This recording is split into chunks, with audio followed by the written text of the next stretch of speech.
Hi, I'm Dr. Joel Wallach, and today we're going to talk about osteoporosis and arthritis. Many people like to separate them, but in reality you can't talk about arthritis and osteoporosis separately because arthritis is one of the manifestations of osteoporosis. Now, interestingly enough, there's not a single medical treatment designed to prevent or cure arthritis or osteoporosis. We have, in fact, learned how to prevent and cure arthritis and osteoporosis in animals over 300 years ago. And the advantage I have, of course, is I'm a veterinarian as well as a physician. Now, osteoporosis, and I'm going to speak about osteoporosis generically because, again, there's 147 different diseases that really manifestations of osteoporosis. A medical doctor will normally refer you to different specialists. For instance, if you have a peripheral neuropathy because of osteoporosis in the skull, there's 24 bones in the skull, face, and jaw, and they get osteoporosis just like your ribs and your vertebrae and your hips and your legs. Most people don't realize that the skull bones will get osteoporosis and arthritis too because they have all the joints. And the osteoporosis and arthritis of the skull will actually generate a connective tissue called bone matrix. And this purpose of the bone matrix connective tissue is to attract more minerals into the bones. And it becomes very, very highly produced. It is generated in such large amounts that it fills the canals and the tunnels that nerves go through.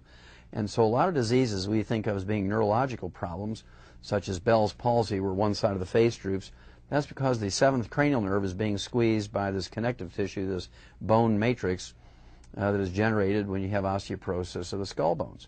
And then there's trigeminal neuralgia, or tic-douloureux. The fifth cranial nerve becomes squeezed. A lot of people will get what's called tinnitus, or ringing in the ears. The auditory branch of the eighth cranial nerve is being squeezed by this connective tissue that's generated when you have osteoporosis.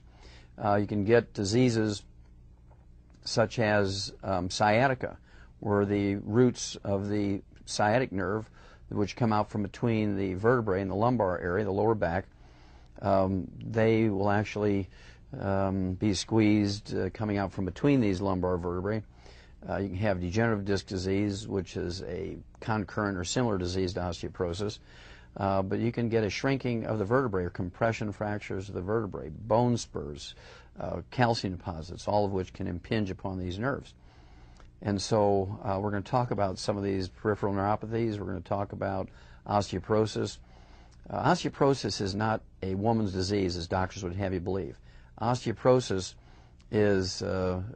occurs equally. Osteoporosis occurs equally in both men and women.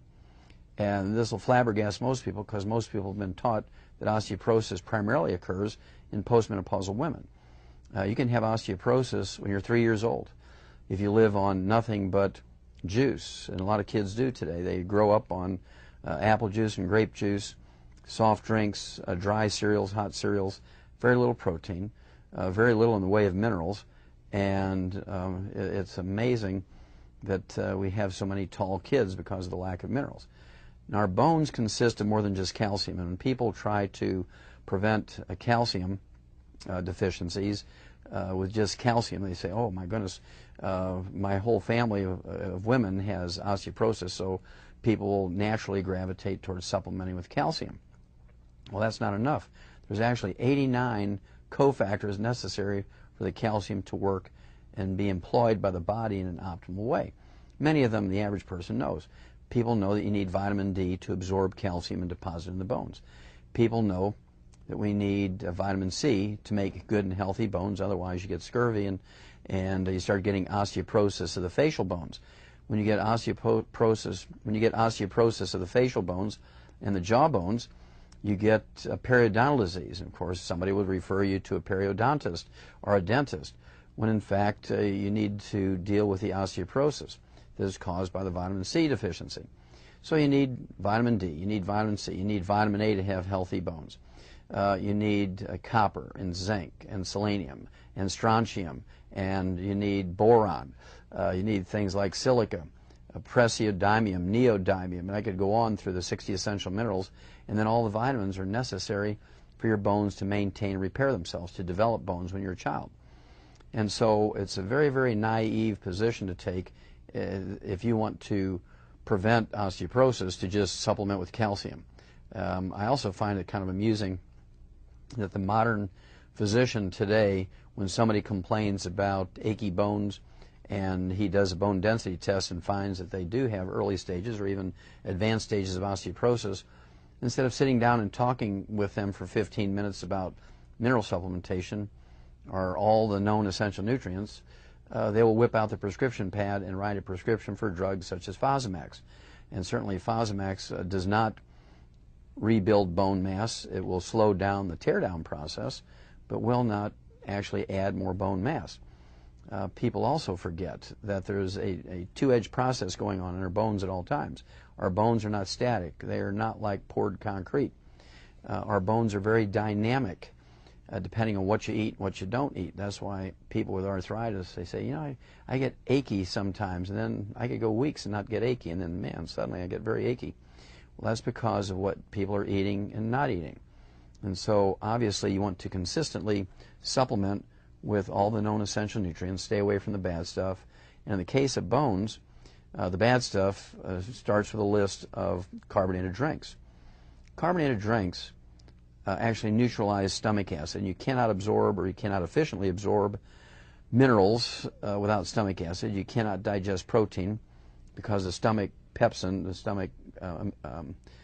stomach enzyme known as pepsin, cannot work properly in a neutral or an alkaline environment. It must have a very acid environment. You cannot absorb vitamin B12 without stomach acid. So these kids and adults who consume numerous soft drinks each day, even the diet ones, or things like ginger ale, maybe club soda, seltzer water, or the carbonated waters such as Pellegrino water, Perrier water. All of these will neutralize stomach acid, and for first aid for heartburn it might be okay, but drinking 3 and 4 and 5 of these a day, drinking them with each meal, or even drinking them when you're supplementing with minerals is really a self-defeating activity. So you need to stay away from the carbonated drinks. I cannot stress that enough.